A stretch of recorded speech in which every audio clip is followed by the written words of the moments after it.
So guys, ganito yung merienda namin sa India. Sa sidewalk kami nakain. The fry.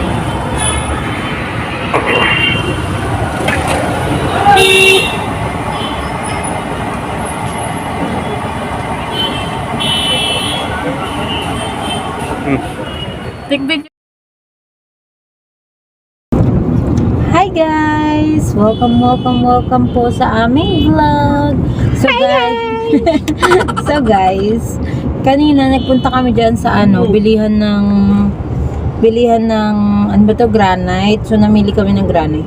Ideally guys, 'di ba nasabi namin before, ideally we decided to have a white stone for our kitchen counter. But what happened?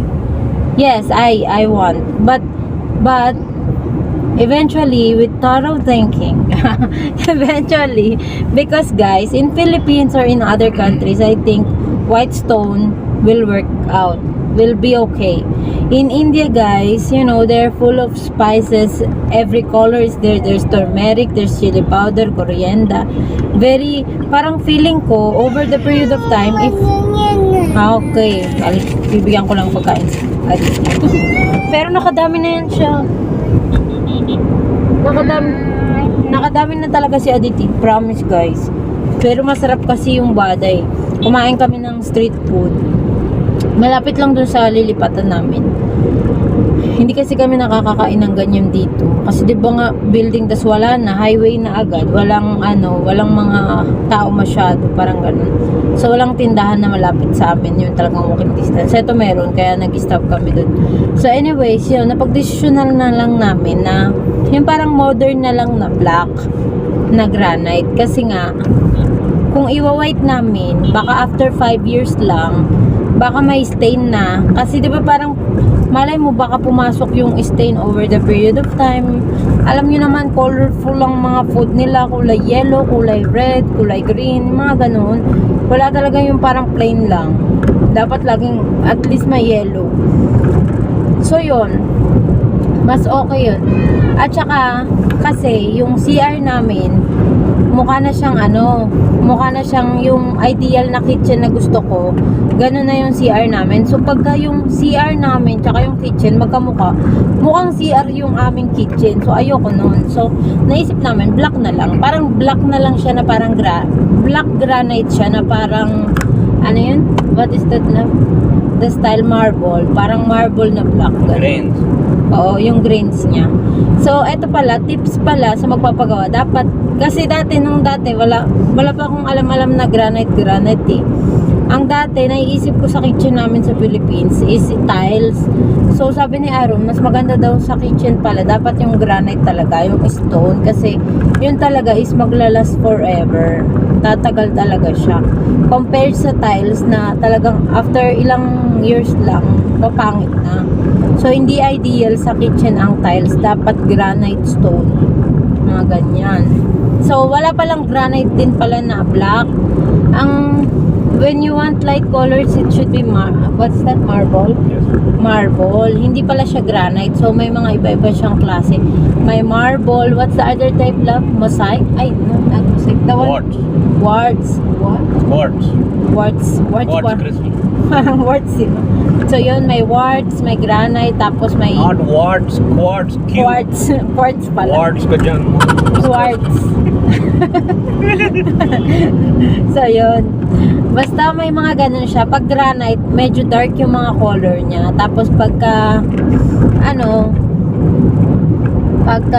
light colors, quartz or marble. So ibang klase ng stone. So yun.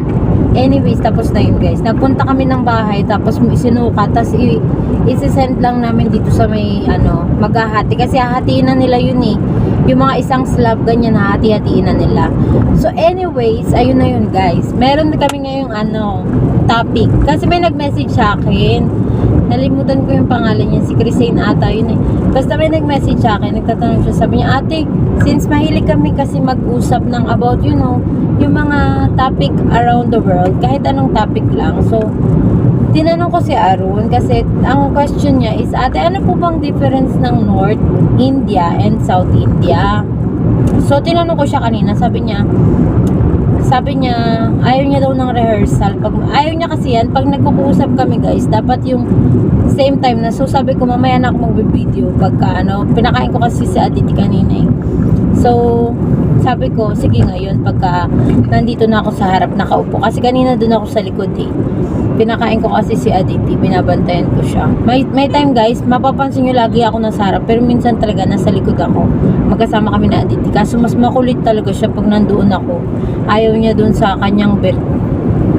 So anyways, ayan nga, i-discuss ni Arun, guy, love, what is the difference of North Korea And South Korea?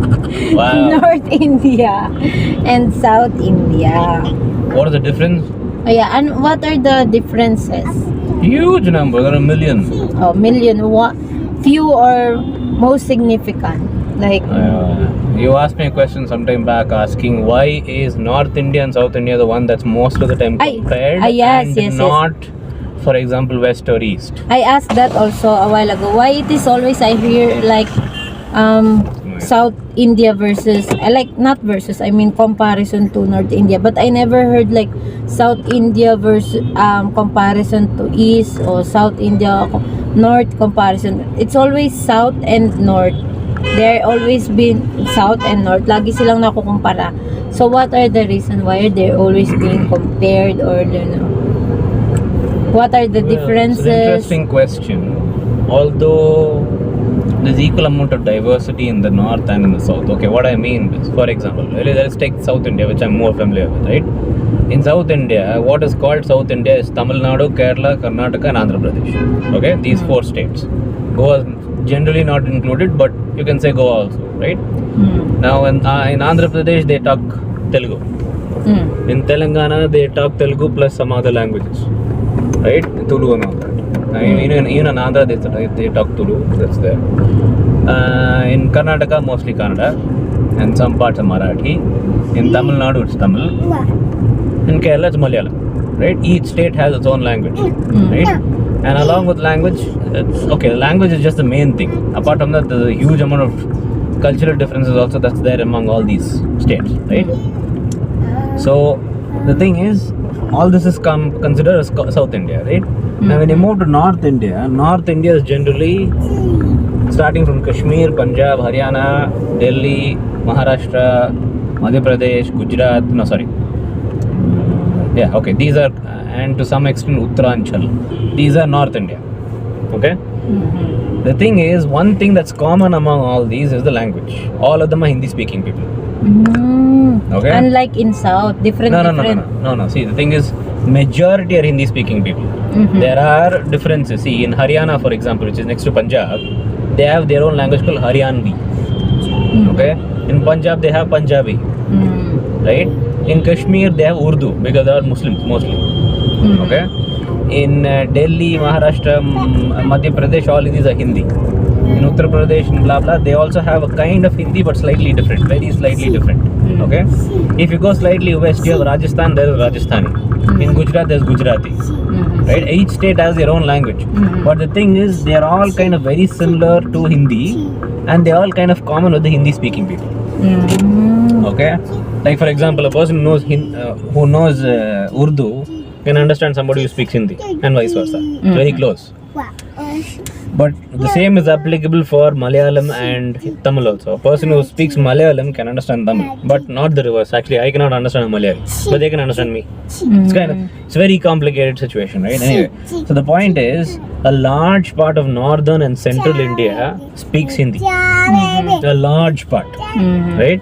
Including Rajasthan, including Gujarat, including some of the slightly northwest eastern state, not the very northeast, slightly northeastern, so like Uttaranchal, West Bengal, all those things. Sorry, except Bengal.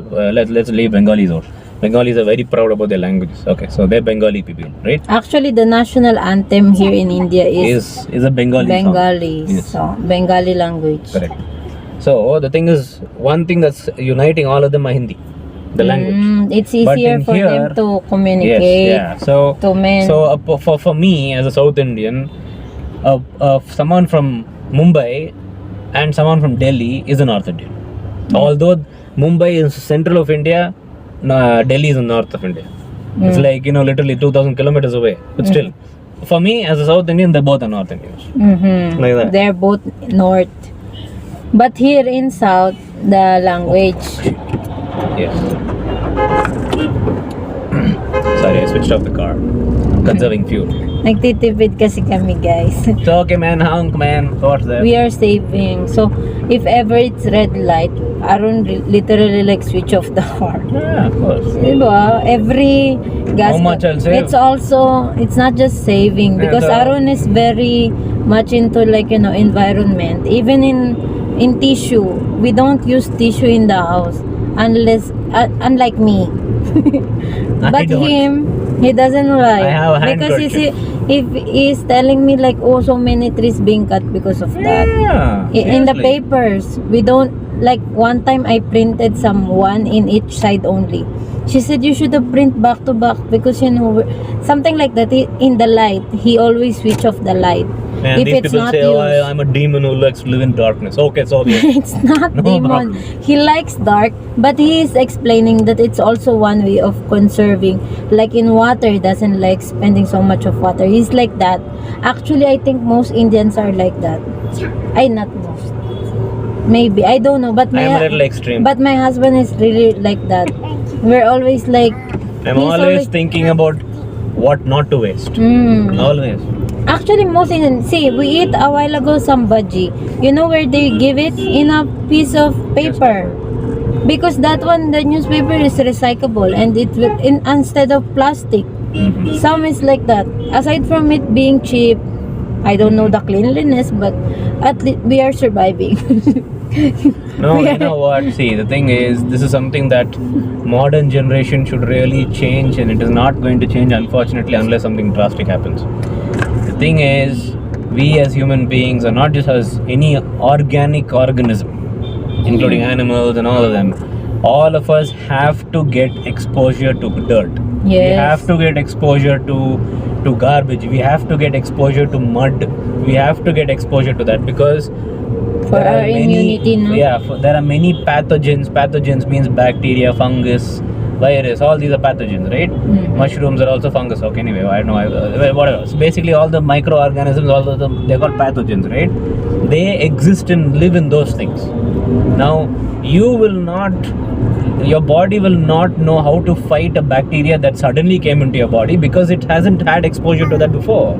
So when you're a kid, especially, that is why it is good for kids to go play outside, especially with bare feet, not with shoes also.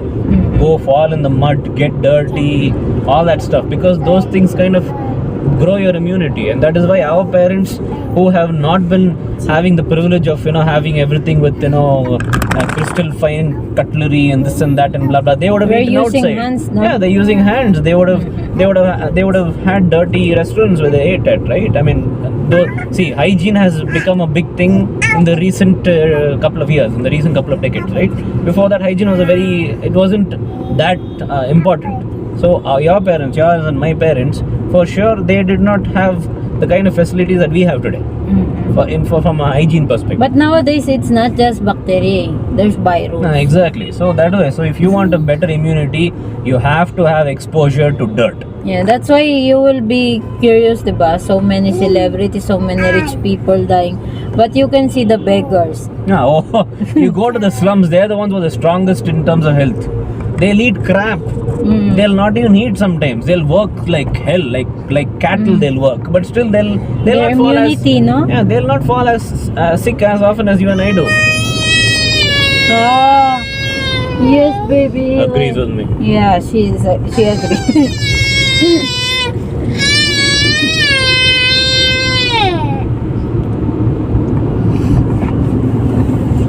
So yun guys, we already changed the topic. Okay, South India. Yeah, okay. So that is one of the reasons why. One of the reason language. Yeah. Now the other thing is Mumbai, starting Delhi. from Delhi, Haryana, Punjab, all the way till Maharashtra, Madhya Pradesh, which is literally central of India. All this is considered North India mainly because of the language. They all talk Hindi. But in South India, unless you know, like somebody like me who knows Hindi, will not speak Hindi. A person who is a native of Karnataka will insist you to talk in Kannada. And they'll even fight. They're very fanatical. Yeah. Oh my goodness. And the same thing in Tamil Nadu. Same thing. Keralites are slightly different. Malayalis are slightly different. They are not as fanatical about their language, but then Kannadigas and Tamil Nadu, they're very fanatical about their language. They're even insisting it should be the national language of India. There's a fight like that here. What is gonna be the national? Because I think recently they're imposing that in the educational, like us. Di ba sa atin meron tayong mother tongue like Tagalog and English. Here kasi, kung anong language ng state mo, yun lang. So, sila dito sa mga India, di sila nagkakaintindihan kundi sila mag-aaral ng English. Kasi kada nila, lugar nila, yung aaralin lang nila is yung mother tongue nila. Kung mga taga-North, Hindi. Pero, but now there is choices, di ba, love? You have choices what language you want your daughter to learn, like Hindi or Kannada. If it's a private school. And English. If it's a private school. If it's a public school, you have no option. You have to learn Kannada. Kannada only. Hindi nila ituturo yung Hindi. So, ganun dito. Kumbaga, kahit sila sa India, isang bansa na lang sila, hindi rin sila nagkakaintindihan. Kaya minsan, parang sometimes you will consider them different country, no? The way they think. At saka guys, meron kaya It's silang... not just that, it's also, see, the thing They also have, wait lang, they also have different flag. Yes. different flag, different government. Different they have government. State government, they have state, see, in Different your country, holiday. Yes, different holidays, different everything. Parang hindi talaga sila isang bansa, guys. May mga holiday dito na hindi holiday sa North. May mga ganun sila. Mga food dito na hindi kinakain doon. Meron nga, you have Abhinav, our friend, your office mate before. So, he says he will order some food only live from Delhi. In Delhi. Something That's like that. Delhi is 2 hours 45 minutes away from here by flight. Imagine the distance. By flight. Yes, 2 hours, nearly 3 hours. That is how long it will take for you to, even Hong Kong is closer to Philippines than that. Mas malapit pa yung mo. Tapos tignan mo, ganun yung mga taga-North. Kung ano yung nakasanayan nila. It takes about 3.5 hours from here to Bangkok, Thailand. Okay, so mine is slightly little. Okay, so that much is the distance from here to Delhi, and he's gonna order paneer, which is cheese, from somebody from his place only. He cannot eat from here, it seems. It's different daw. Ganun nga sila. Fanatical sila kung ano yung mga nakasanayan nila, ganun. Tapos iba rin yung mga the way they cook their food there is different from here. Very. Actually, not just from here, every state. The Hyderabad is different from Tamil. Mga ganun. North is different. Very. We are an extremely aside from language, diverse food, country. what is the difference compared in North and South? Food, culture, celebrations. Actually, the way they have different clothes. Diba? Sa North, naka-lehenga. In South India, sari. Oh, diba? And even in sari, there are so many differences. And in sari Brahmin also. sari is different from Madhavan sari, different from Mudalayar sari, different from so many other kinds. Malayali sari is very Punjabi sari also, diba, is different. It's like short type. different. Yeah, exactly.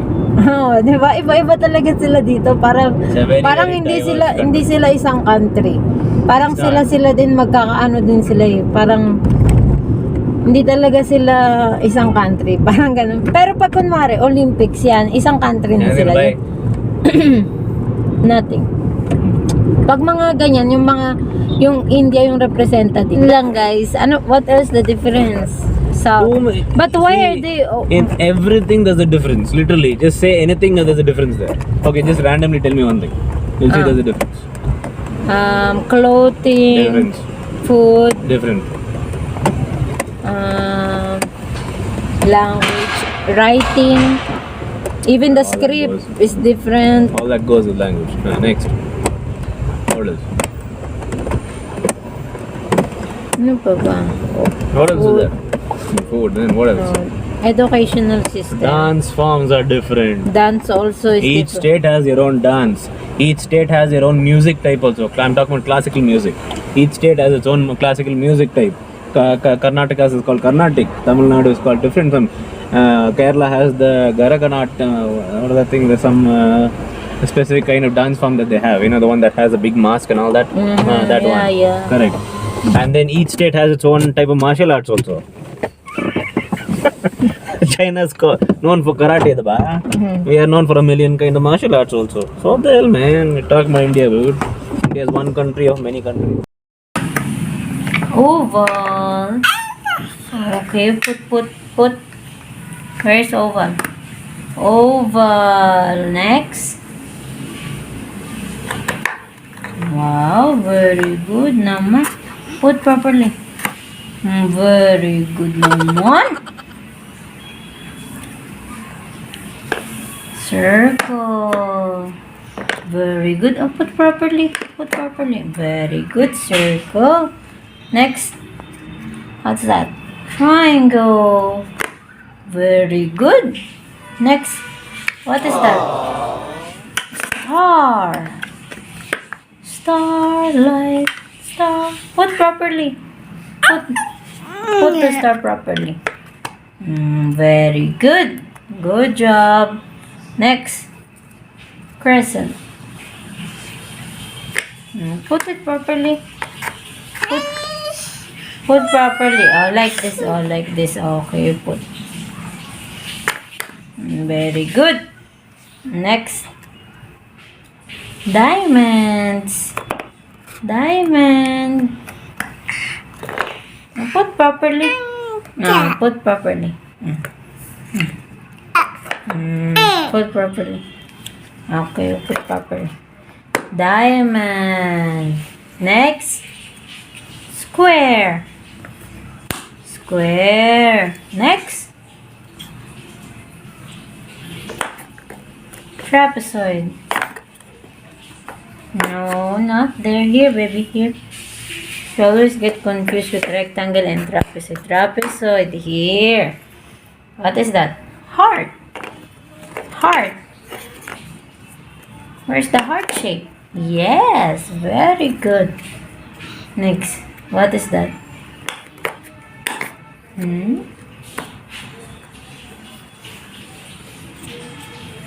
Napalit niya na yung rectangle tsaka parallelogram. Here, love, here. Oh, this one, last.